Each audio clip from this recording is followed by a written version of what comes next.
I had just rolled up to my new ranch, a mix of excitement and exhaustion coursing through me after months of orchestrating this major move. It was a serene piece of land I'd poured my heart into making my own, and moving day was meant to mark a new beginning. My truck was packed to the brim, my dogs were yapping with enthusiasm, and I was ready to dive into this next chapter. But as I started unloading boxes, I caught sight of a car inching past the front gate.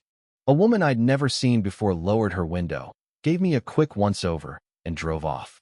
I didn't dwell on it until 5 minutes later when two sheriff's cars came barreling down the dirt driveway. Turns out, that woman, Ellen, was the head of the local HOA group I didn't even know existed in this area. She'd called 911, reporting a suspicious man looting the property, completely overlooking the fact that I held the keys, the deed, and a truck full of my own furniture. Standing there, a lamp in one hand and a box marked kitchen in the other, trying to explain myself to the deputies, I couldn't help but mutter, "How did we get here?" What unfolded next turned an awkward moment into something downright wild.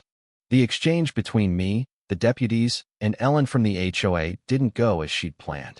You won't believe what she said when I showed her proof I owned the place. Stick around, this story only gets crazier. There I was, in the middle of my own driveway, trying to keep my cool as two deputies questioned me like I was some master thief. One asked for my ID, which I handed over without a hitch. The other kept eyeing my truck, probably wondering what kind of burglar bothers labeling boxes or hauling in a potted plant. They were just doing their jobs, but it was clear this whole mess stemmed from a ridiculous assumption. Ellen, who I later learned was actually named Vivian, had the audacity to stride back onto my property like she owned it, arms crossed, sunglasses perched on her nose. She sized me up again and said, "Well, you don't look like the type who'd buy a place like this." My jaw just about hit the ground. The deputies shifted uncomfortably, sensing the absurdity. Realizing her story wasn't holding up, Vivian claimed the ranch had been empty for years, ignoring the glaring "sold" sign out front and the moving crew due any minute. Then she started prying about the previous owner, asking bizarrely personal questions like how much I paid and whether I planned to renovate. At that point, I started wondering if this was more than a misunderstanding. Was she genuinely suspicious, or was something else brewing? The longer she lingered, the clearer it became that this wasn't just a nosy neighbor. Vivian wasn't letting go of her narrative. She even whipped out a clipboard joke and started citing community standards. That's when it clicked. Vivian wasn't just any neighbor. She was the HOA president who thought her title gave her reign over every inch of the neighborhood. I stayed polite, though my patience was wearing thin. Every time I showed her the purchase paperwork or pointed to the keys in my hand, she shifted the goalposts, now claiming I hadn't given proper notice to the HOA about my move-in date. The kicker? This ranch wasn't even under the HOA's jurisdiction when I bought it. I'd triple-checked every legal detail. So what was her real motive?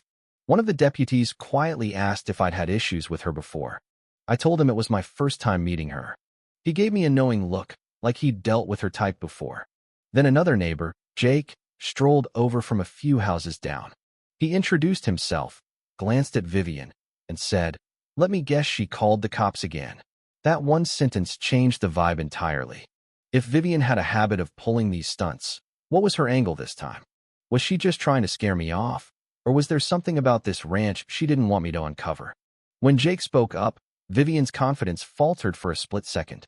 He told me this wasn't her first rodeo. She had a track record of hassling new homeowners, especially those she didn't approve of. Apparently, she once tried to block a couple from painting their shed because she deemed the color too bold for the neighborhood's aesthetic. Vivian brushed off Jake's comment, saying, "Some of us care about keeping the community in order," but her voice lacked its earlier conviction. The deputies, now skeptical, asked if I wanted to file a report in case her harassment continued. I didn't respond right away, still processing the chaos. Why was she so fixated on a property that wasn't hers? Then I mentioned something odd I'd found earlier in the barn, a dusty box tucked behind a false wall, filled with legal papers, maps, and letters. Vivian's expression shifted the moment I brought it up. Her eyes narrowed, and she suddenly insisted I shouldn't be poking through personal items on the property yet.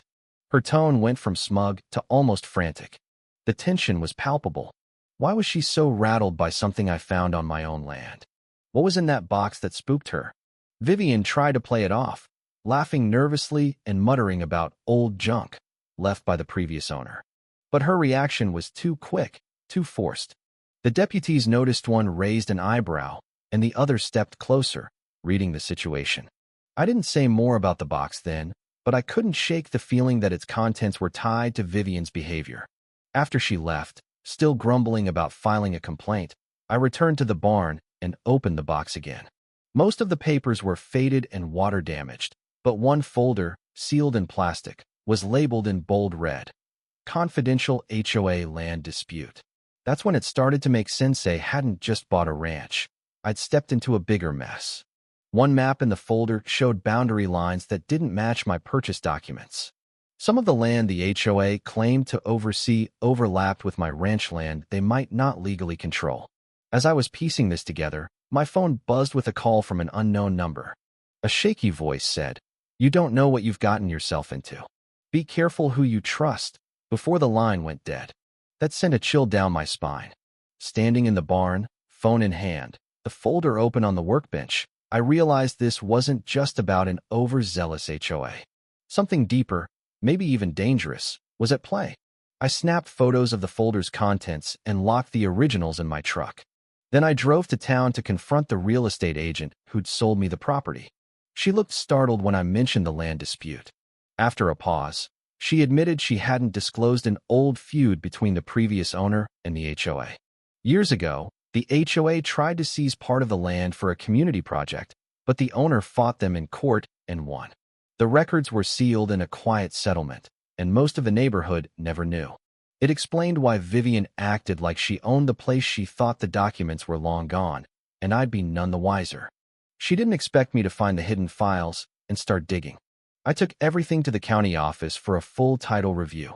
Sure enough, the land was mine, and the HOA had no claim. Just when I thought it was over, someone from the county showed up at my door with an envelope. Inside was a new development proposal revealing that the land Vivian was obsessed with sat on a potential mineral rights zone and I owned it all. Suddenly, her actions made sense. The cops, the intimidation, the HOA rules shared was never about neighborhood standards. It was about controlling something she knew could be valuable. The previous owner must have known, too, which explained why he hid those documents so carefully, hoping the next owner would figure it out. I filed the mineral rights paperwork and got confirmation weeks later that I held full ownership of any future claims. Vivian backed off into no more surprise visits, no more clipboard crusades. Jake, the neighbor, told me she quietly resigned from the HOA board after the community caught wind of her scheme and support for her evaporated. As for me, I finally settled into the ranch as planned. I planted my garden, fixed up the barn, and started making the place my own. Every so often, I glance at that dusty box in the barn, the one that started it all.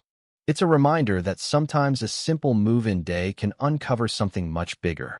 So, if you ever move somewhere new and someone starts asking too many questions or acting like you don't belong, trust your instincts. Dig deeper. You never know what secrets or hidden value your new home might hold.